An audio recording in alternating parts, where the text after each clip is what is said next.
Today I want to share a message entitled Living Under the Will of God. Puro pagbiyagan na. Living under God's will. Kaya tunay po Jesus, I have come down from heaven not to do my will, but to do the will of Him who sent me. Naitanong na po ba sa ating mga sarili? Am I living under God's will? Nabubuhay ba ako under the will of the Lord? Or ano ba ang will ni Lord sa buhay ko? Nyati pagayat ang ako Diyos itibyan ko. Nasa unsod tayo ba niya? Wano niwala sa isip natin yun. Nakadagayang iti will niya ako Diyos.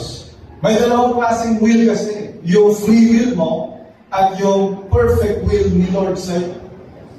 Yung sarili mong kagustuhan at yung will ni Lord. Katulad na ako Diyos, I have come down from heaven not to do my will, but to do the will of the one who sent me.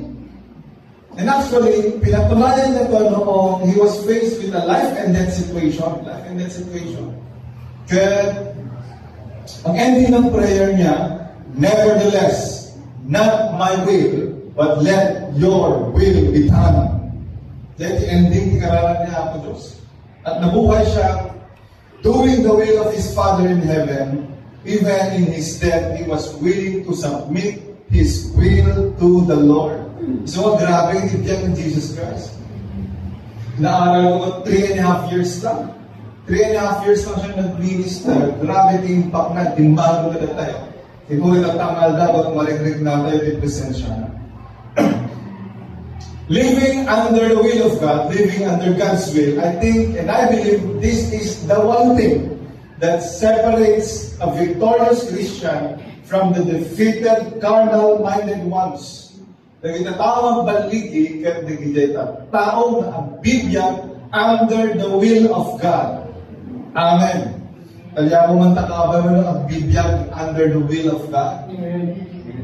Nabubuhay mo yan under the will of the Lord or under their own will or the will of the world or the devil. It's my prayer na we live under the will of the Lord. Amen. What are the wills of God in our lives? In them dito yung I'm sharing 3 today at dudulungan.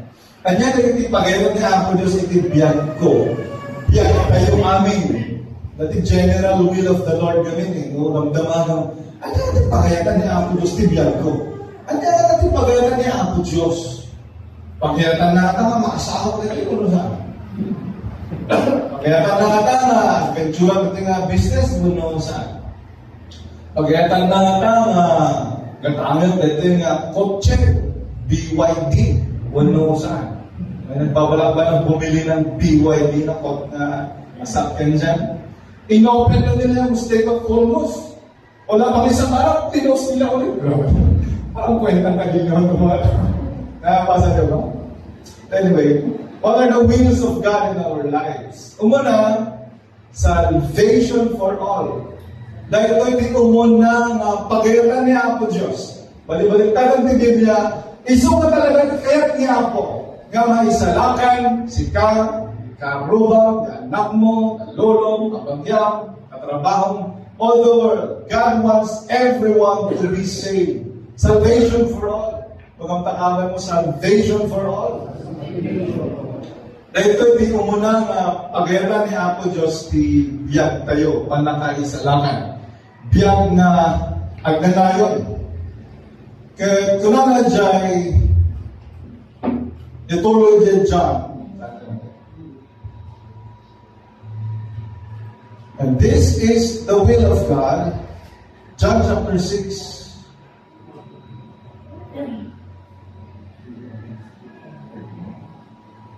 40. John chapter 6, verse 40 ko na lang. And this is the will of Him who sent me. Pasahan tayo namin. For this is the will of my Father, that everyone who sees the Son and believes in Him may have eternal life, and I will raise him up on the last day. Naging natin pagkainan ni Apo Diyos. Ano yung pagkainan ni Apo Diyos? that everyone will look up to the Son and that they will be saved. They will have eternal life, salvation for all. Amen. Pagkatanyaan po Diyos nga ni Yesu Cristo itikitan tayo, who died on the cross for our salvation, for our eternal life. Iso actually ti paulit-ulit ni bagbulan ni Biblia. John 3:16. Everyone who believes in Him will not perish but have eternal life. John 3:18. He who believes in the Son shall not be condemned. John 3:36. He who believes in the Son has everlasting life. Maganda dyan ipakita ni Apo Diyos. Dyan heart ni Apo Diyos kat maisalakan tayo. Amen. Amen. That every one of us will look up to the Son. Hanggang ikibuloy ata, Son ko lang, sunod lang eh. Talaga i-claim na sunod ni Son of God. Hanggang ikibuloy. Ay na ba yan? That we look up to Jesus Christ, the Son of the living God, the one who died on the cross for us. We look up to Him for our salvation. Because apart from Jesus Christ, ano mo may salakan? You know, you cannot earn your way to heaven. Ura no painansa ka the cross. You cannot earn your way to heaven. Amen. Correct painansa ka. You will still be stained with guilt.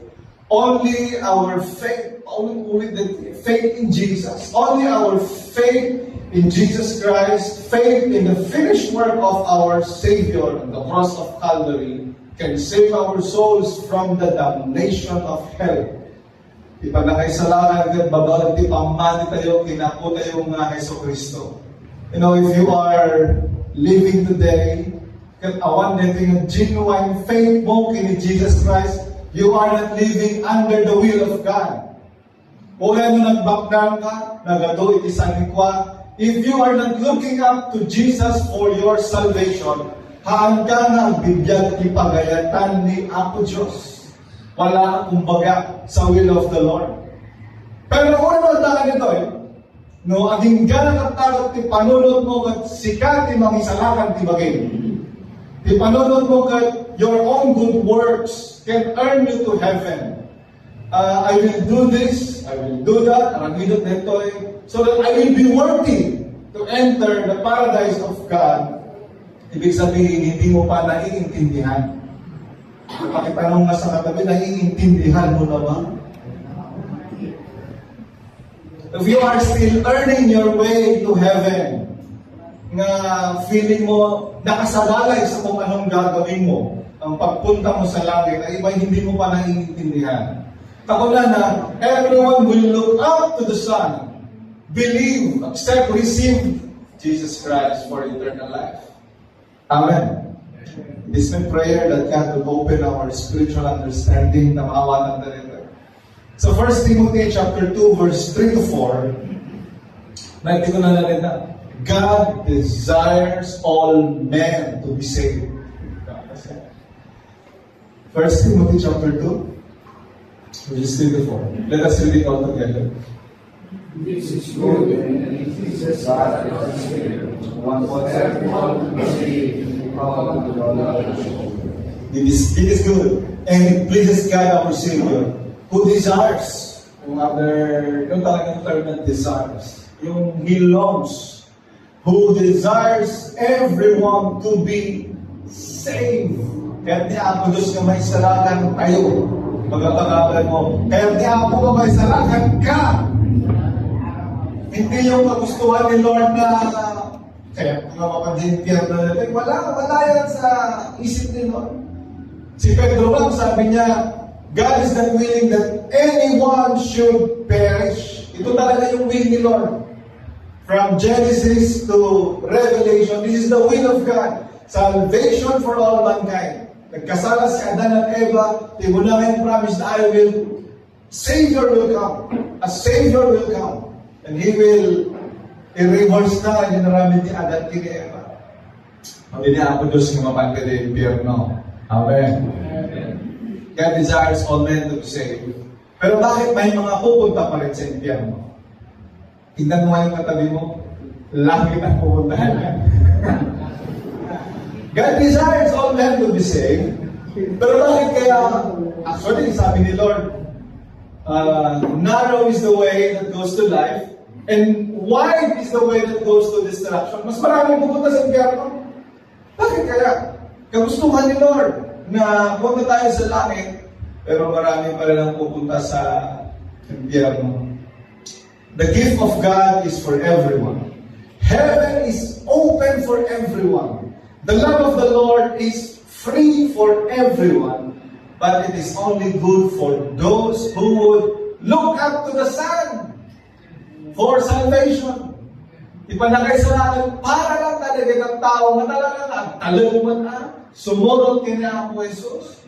O ano na imas, dyan dyan ni Sister Lovely, open for all. Yung malimat-limapan ang order.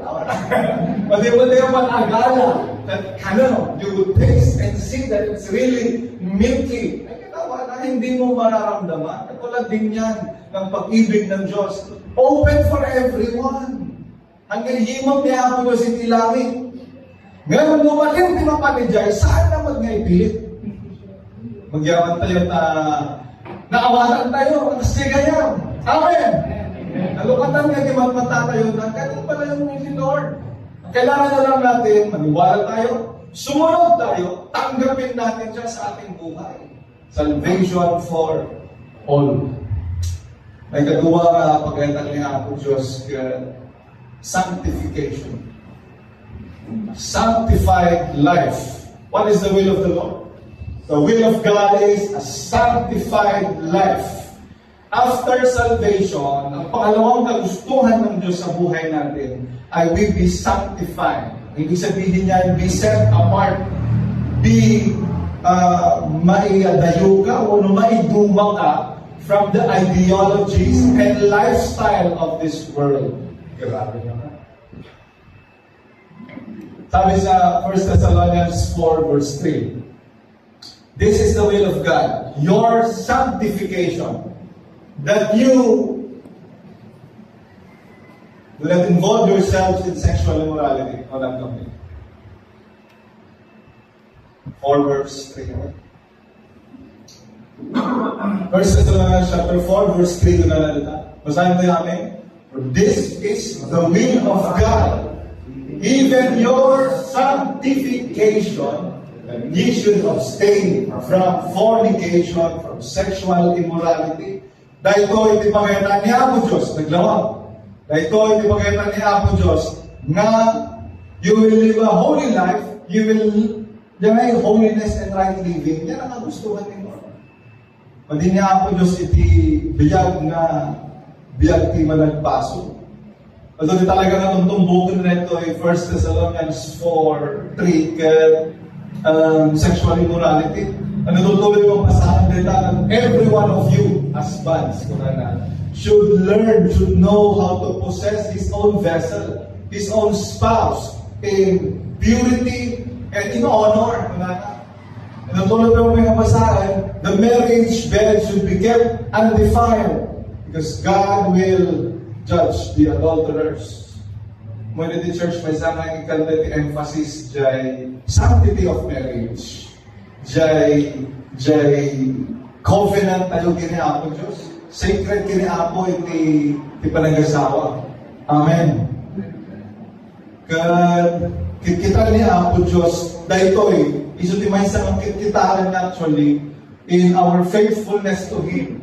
God asawa, Lord, I am faithful to you. If you are not faithful to your spouse, delikado ka. Walang takaba mo delikado ka sa.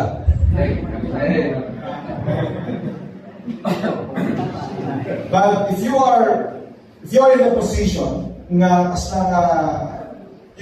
nagkaroon ng bahid ang marriage bed, God can restore you. Ibigyan nga Tony Talks nga restore niya ako Diyos. Nga uray mo nagkaroon di problema talaga. Karoon ng third party. Hindi yung lalaki, yung babae nagkaroon ng problema. Napanood ba yun? Sino yung comedian na yun? Oo, ba? Grabe. Panoorin, grabe yung story nila. Kung nalang ibang dinalangin na, grace lang din, Lord. Kung paano ko na-forgive, kung paano ko na-accept. When I understood how Jesus forgave me, yun yung naging anchor ko to forgive also my wife. Marami din ako doon sa nagtaktal ng testimonyo. You know, God can restore our broken relationship if we humble ourselves before Him. Amen. Pagkaralan ko, mahantay ko mga dumalo din sa iyong punto. Kapag hindi nyo kaya din namin talaga ng asawa. Kaya din nyo kaya. Bueno, sobrang talaga mo, ang karalan na kayo muna. Kasi yun yung pinupuntahan nila noon. Ang kalago yun, ang karalan na kayo, Lord. Ay, nagli ka kayo struggle. Let us live a sanctified life. Nagtitibil niya ako, Diyos. Nagtituwa ang original meaning na yung word na sanctification. That is to set apart from the world and to set yourself apart for the Lord. Duwati kayo sa awan. Madayo ka tilubong, kaya nagpaanaman ka, parang kinayapo Diyos.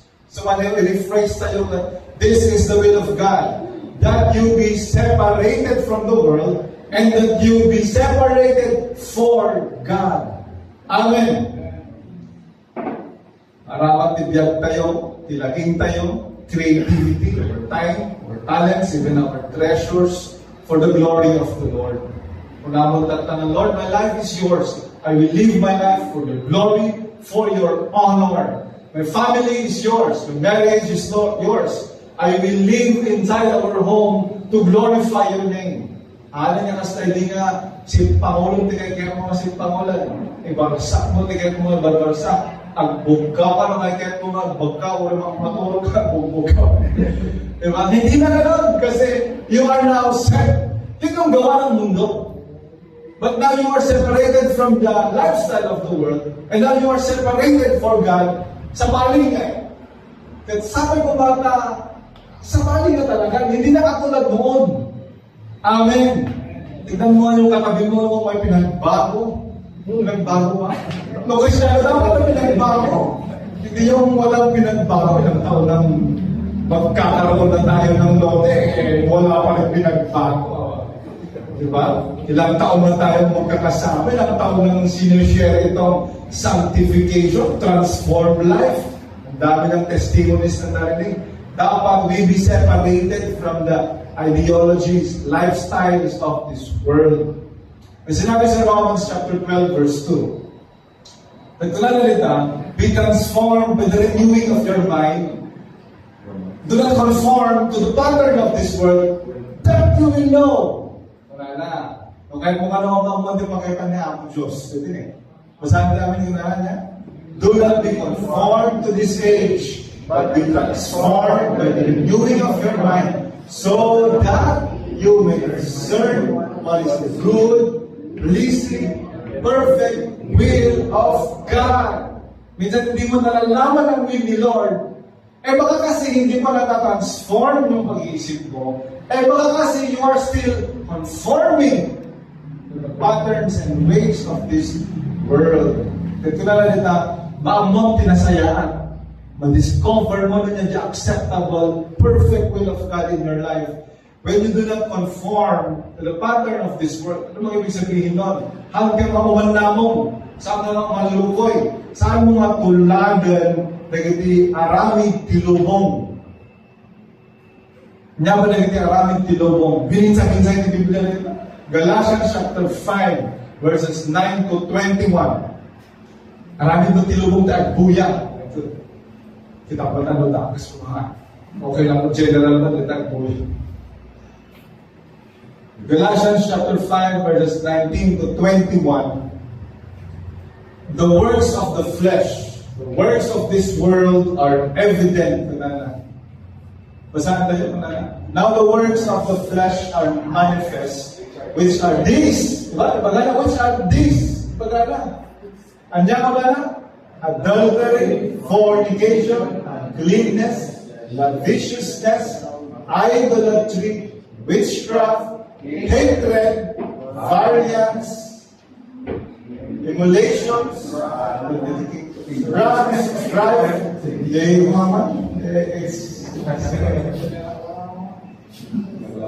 Dublihan. No, awang hindi mang justified. Marami pa tilubong nila unuhan. Basahin tayo namin. Now, the works of the flesh are obvious. Sexual immorality, moral impurity, promiscuity, idolatry, sorcery, hatred, strife, jealousy, outbursts of anger, selfish ambitions, dissensions, panagsisina, envy, drunkenness, carousing, and anything similar. Hindi naman nasulat, pero similar. Similar. About which I tell you in advance, as I told you before, to those who practice such things will not inherit the kingdom of God. Ang lamang niya, nagiti patterns of this world.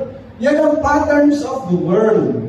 Ngayon, magmahal na Romans chapter 12 nga, you should not be conformed. If you really want to know the perfect will of God in your life, ay gadhata ka makianamong muna saan mong aramidan na kita.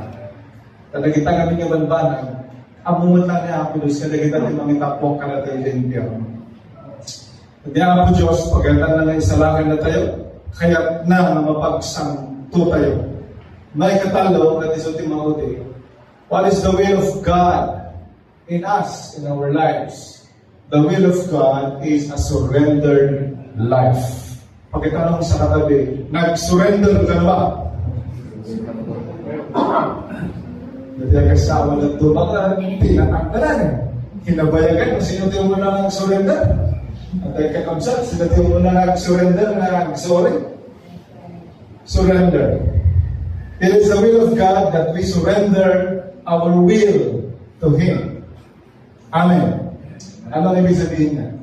When God created man na tayo, kinreate na tayo niya ako Diyos with a free will. Ito yung pinagkaiba natin sa mga insekto at mga animals.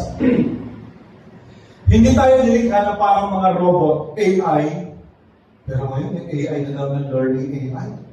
Darating ang time na ng mga AI, pwede na subuhay. Kahit na i-program mo. Kasi, ito to, i-program mo. Pag na-detect ng AI that it is not for his well-being, susubayin niya yung order mo. Sinasabi ko, ang advancement ng AI ngayon, pwede na lang. Which is very possible kasi naka-program sila first to protect their well-being. At kung ang ilalagay mo daw ay harm yourself, susubayin ka niya. Or basta. So, rungrugi din, nagkaroon na iti sarili ng panparoon, dahil robot na dahil. But God did not create us na naka-program tayo na we are programmed to love, to serve, to worship the Lord. Hindi ka lang program ng tao. Adoption tayo to truly love the Lord or to turn, rebel against Him. Hindi ka natin nakapulos ni free will. Napakagandang gift. Kaya isumot lang iti very dangerous na gift. But it's the only way to check if we are genuine or not. Meron tayong sariling will at merong object of choice. Bakit pa ba kasi nilagay ni Lord yung tree of good and evil sa Eden? Kung wala sana, hindi na sana sila nagkasala. Pero kung wala yun, hindi matitest. Kung talagang love nila si Lord o hindi, walang object of choice. Ang sabi niya ako just dyan, you are free to eat everything except one. Ano exempt niya ako Diyos? They are free to eat whatever they want, but of the tree of good and evil, they are not allowed to eat. Dito nahulog yung first couple. They did not submit their will to the Father. Kaya sila mo lang kumanta ng, I did it my way. Lugi mo lang lang nag-check. Ito yung will ni Lord. This is God's way. You eat everything, but you do not eat of the fruit of the tree of knowledge of good and evil. But they did it their own way. Yung ang maganda kay Lord, hindi ka niya pipilitin. Kung ayaw mo, hindi ka niya pipilitin. Kung susuwayin mo siya, hindi ka rin niya hahadlangan. Kasi ang free will mo gano'n. Meron tinatawag na permissive will, pinayahan ka naman nila. Kasi may will ka, hindi niya pwedeng i-violate yun. Pero merong perfect will of God. Kadalasan yung permissive will, pati sa mga parents, alam mo hindi maganda yung iniisip niya, pero nawuwod.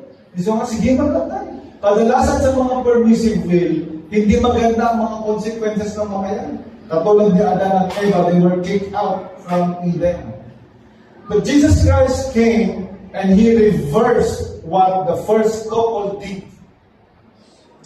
The second Adam rebelled against the Lord. Hindi nila sinurrender yung will nila kay Lord. But Jesus Christ came down from heaven, katulad na, I came not to do my will, but to do the will of the Father who sent me. Amen. In surrender na yung will na kiniapo Diyos. Naggana siya. Jesus Christ prayed 3 times. Father, if possible, let this cup pass through me.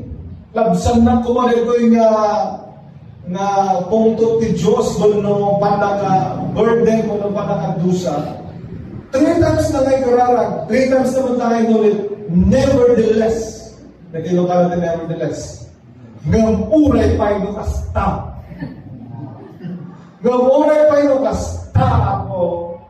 Not my will. Hanggang ipagayatak ko mati matungpal. Ngam ti pagayatam. Amen. At ituwa nga pagayatang dalhin. For free will and the perfect will of the Lord. Now God wants us to surrender our will to Him. Because this is the greatest act of humility and faith. Ito malalaman kung talaga we believe in the Lord. The perfect will of the Lord.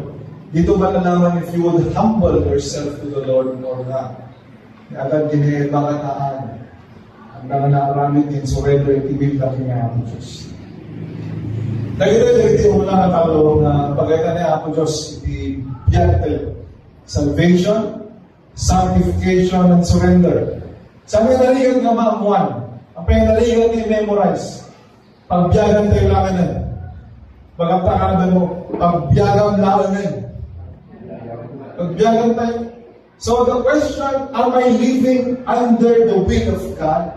Mag-reflect ka lang dito. Ang salvation ko ba ay nakasentro, nakafocus kay Jesus Christ? Ang buhay ko ba ay sanctified? Am I living a holy life? Am I living right with the Lord?